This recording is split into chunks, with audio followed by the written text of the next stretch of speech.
popular support for the regime.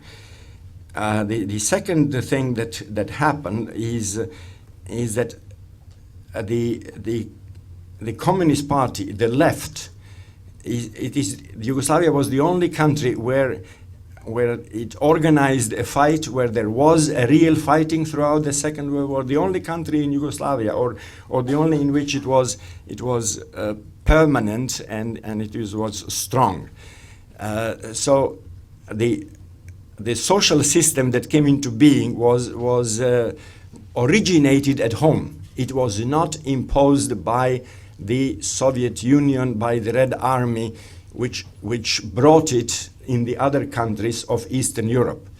It was of our own making, and the Soviet Union behaved towards those other countries like Poland, East Germany, Bulgaria, Romania, Hungary, like if they were their colonies. They were exploiting them economically. And Tito and his people didn't want to allow that. So that's where the break with Stalin came. And it was incredible. Nobody believed it, but after some time it was realized that it was a serious break and that Tito was distancing himself from Stalin, from the Soviet Union, from that brand of communism, and he was as such accepted in the West.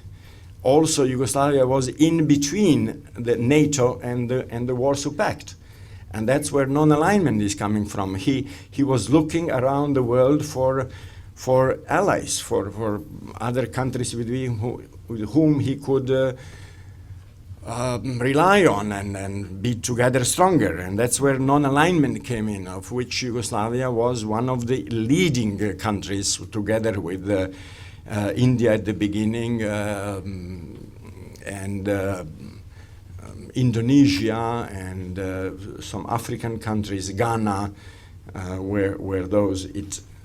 The first conference had 21 participants. Now we have heard there are 135, but their influence is much smaller.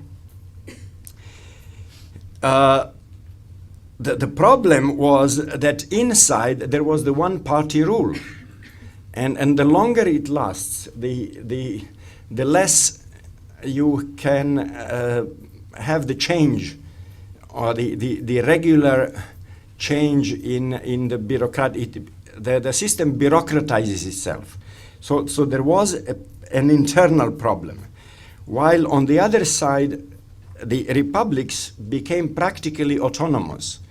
They were there was a system in which each republic had its own decision-making process, and the decisions on the top had to be reached by consensus. It was easy while Tito was alive and while he was in power to impose his judgment. But with his disappearance, suddenly this system of consensus, of reaching decisions on the top, malfunctioned. And differences in economic level created also problems between and rivalries between various parts, which was used by nationalisms, which gradually was there. It was burning a little, sparked here, sparked there, but it was there. We were aware of it, and one had to deal with that. So one thing is also important to know, that in each of the constitutions, and there were several in this duration of the Second Yugoslavia, all the republics had the right to self-determination, including separation. It was written in the constitution. Of course, nobody ever expected that to happen. Huh? It was lip service. It was, I think, taken from the Soviet Union constitution. So it was very nicely said. But people started taking it seriously when problems arise.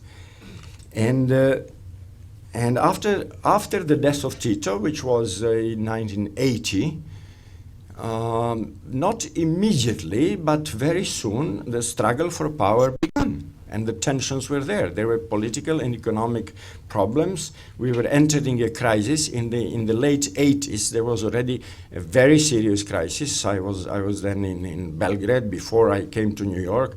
When I was coming to New York, I was fully aware that Yugoslavia will change, that it will not be what we knew. It had to change somehow. I was hoping we would not go into the bloodshed that we had.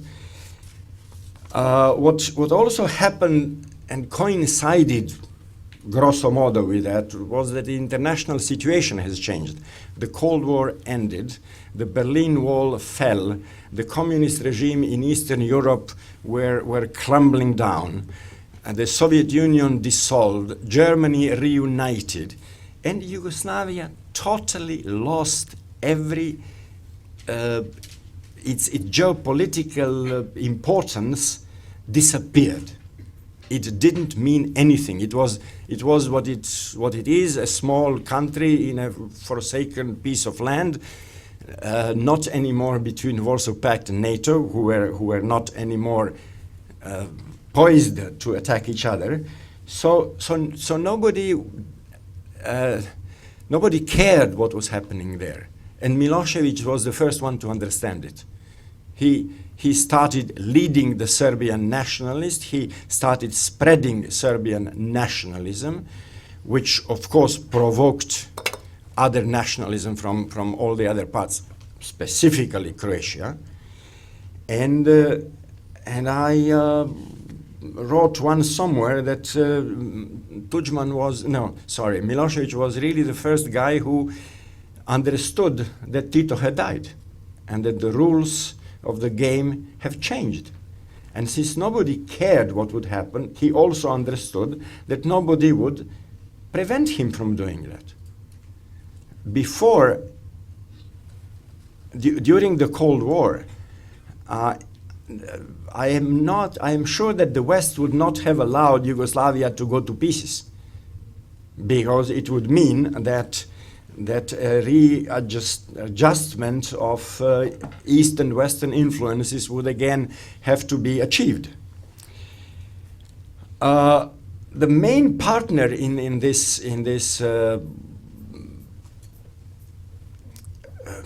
run towards power to Milosevic was his main opponent, the Croatian leader Tudjman.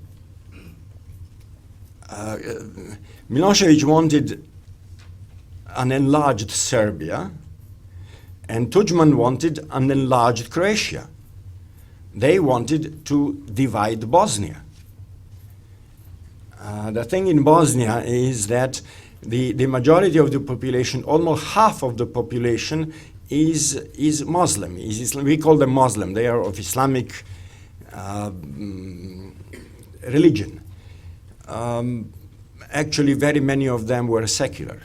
It's the only Muslim population in the world that I know who is really not radically and very religious.